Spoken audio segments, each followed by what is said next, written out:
আমি প্ৰত্যেক দিনে নিচিনা আজিও ষ্টেচনত আহোঁ আহাতে দুজন ছোৱালী আৰু দুজন ল'ৰাক একেলগত বহি থকা বা মানে কিছ কৰিবলৈকে দেখা পাইছোঁ দেখা পাতে যেতিয়া সোধ-পোছ কৰিলোঁ ল'ৰাখন নিজৰ নাম হিন্দু বুলি কৈছিল ছোৱালীখনো হিন্দু বুলি কৈছিল যেতিয়া আমি বায়'ডাটাখন চেক কৰিলোঁ চেক কৰাৰ পিছত ল'ৰাখন মুছলিম বুলি ওলাইছে তো আমি মানে এটা কথা ক'ম আৰু কি যে এই লাভ জেহাদটো আজিৰ পৰা নহয় হৈয়ে যাই আছে লাভ জেহাদটো একচুৱেলি টোটেলি বন্ধ কৰিব লাগে এইটো অকল খালি আমি বন্ধ কৰিব নোৱাৰোঁ আমাৰ হিন্দু যিটো ঘৰৰ চবেই একেলগত যোগ দিব লাগিব যেনেকৈ নলবাৰীত কেছটো হৈছে একজন ছোৱালীক এনেকৈভাৱে আহত কৰিছে আৰু ইয়াৰ কাকাক মাৰি পেলাইছে স্পট ডেথ য'ত নলবাৰীৰ নিচিনা যিটো ইনকাউণ্টাৰ হৈছে সেইটো আমি ইনকাউণ্টাৰ খুজিছোঁ এই দুজন ল'ৰাক যদি ইনকাউণ্টাৰ নকৰে তেনেহ'লে বজৰং দলে কি ষ্টেপ লয় এইটো বজৰং দলে ল'ব আৰু আমাৰ CM ছাৰৰ ওচৰত এটাই বিনম্ৰভাৱে অনুৰোধ জনাইছোঁ যে লাভজেহাদৰ বিৰুদ্ধে কঠোৰ আইন আনক অন্যথা ৰাষ্ট্ৰীয় বজৰং দল যদি ৰাস্তাত নামিবলগীয়া হয় তেনেহ'লে কিন্তু পৰিস্থিতি বহুত ভয়ানক হ'ব আৰু আমি বিজনী OC আৰু আমাৰ যিটো চিৰাঙৰ যিটো SPDC ইহঁতক আমি 72 ঘণ্টা টাইম দিছোঁ 72 ঘণ্টাৰ ভিতৰত যদি ল'ৰা দুজনৰ যদি আমি মৃতদেহ দেখিব নোৱাৰোঁ তেনেহ'লে বিজনীত কিন্তু ভয়াৱহ পৰিস্থিতি হৈ যাব এইটো ৰাষ্ট্ৰীয় বজৰং দলৰ শপত এজনৰ নাম ৰাহুল দাস বুলি কৈছিল আৰু এজন কিবা পাহৰি গ'ল আৰু কি বিবেক বুলি কিবা বুলি টাইটেল দিছিল তো আমি যেতিয়া বায়'ডাটাখন চেক কৰিছোঁ চেক কৰাৰ পিছত ল'ৰা দুখন মুছলিম ওলাইছে তো মানে এটাই কথা যে কোনো জেল নহয় কোনো পানিছমেণ্ট নহয় কোনো সাজা নহয় এটাই সাজা আমাৰ ৰাষ্ট্ৰীয় বজৰং দলৰ আৰু ৰাইজৰ যে ইনকাউণ্টাৰ তো চাওক আজি যোৱা নলবাৰীত যিটো ঘটনা হৈ গ'ল লাভ জেহাদৰ নিজৰ ভনীক বচোৱাৰ কাৰণে নিজৰ জীৱন নিজৰ দাদা হ'লে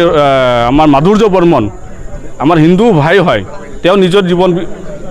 বিসৰ্জন কৰিলে বা তথা জেহাদী যিটো ৰজ আলীয়ে হত্যা কৰিলে তো ইয়াৰ পৰিপ্ৰেক্ষিতত এই ঘটনাটো চাই আপোনালোকে অৱগত হ'ব পাৰে বা বুজিব পাৰে যে কেনেধৰণে তেওঁলোকৰ এটা ষড়যন্ত্ৰ জেহাদী মৌলবাদী যিটো চিন্তাধাৰা যে অকল হিন্দুবিলাকক টাৰ্গেট কৰি আছে হিন্দু ছোৱালী হিন্দু নাৰীক আৰু সনাতন ধৰ্মটো যাতে বিনষ্ট কেনেকৈ হ'ব পাৰে তাৰ প্ৰতি যিটো সিহঁতৰ এটা ষড়যন্ত্ৰ চলি আছে এই ষড়যন্ত্ৰ আমি বিশ্ব হিন্দু পৰিষদ বজৰং দল তথা অসমত আমাৰ ভাৰতবৰ্ষত যিমান হিন্দু সংগঠন আছে সকলোৱে আমি জাগ্ৰত হৈ একগোট হৈ আমি হিন্দু সমাজ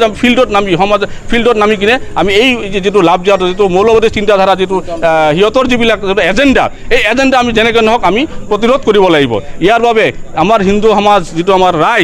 ৰাইজসকলে সজাগ আৰু সচেতন হ'ব লাগিব আৰু লগতে আমাৰ অভিভাৱকসকলক আমাৰ হিন্দু সমাজৰ ছাত্ৰ ছাত্ৰীসকলৰ অভিভাৱকসকলক আমি এটাই অনুৰোধ কৰিব বিচাৰিছোঁ বিশ্ব হিন্দু পৰিষদ বজৰং দলৰ ফালৰ পৰা যে আপোনালোকে অলপ সজাগ সচেতন হওক যাতে আমাৰ বিশেষকৈ আৰু সিহঁতৰ আৰু এটা কথা লাভ জেহাদৰ বিষয়ে যিটো মূল এজেণ্ডা সিহঁতৰ যিটো এজেণ্ডা তেওঁলোকৰ যিবিলাক নৱম শ্ৰেণী আৰু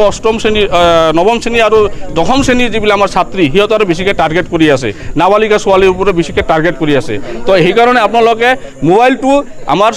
ছাত্ৰীসকলে এই কম বয়সীয়া নাবালিকা ছোৱালী যিবিলাক মোবাইল ব্যৱহাৰ কৰে অভিভাৱকসকলে আপোনালোকে অলপ চকু নজৰ ৰাখিব যাতে আপোনালোকে অলপ সজাগ সচেতন হওক আৰু সমগ্ৰ চিৰাংবাসী তথা অসমবাসী আৰু বিজনীবাসী আমাৰ ৰাইজসকলক আমি এটাই আহ্বান কৰিম আপোনালোকে সজাগ আৰু সচেতন হওক তাৰে আমি আপোনালোকক এটা আমাৰ বিশ্ব হিন্দু পৰিষদ বজৰং দলৰ ফালৰ পৰা আহ্বান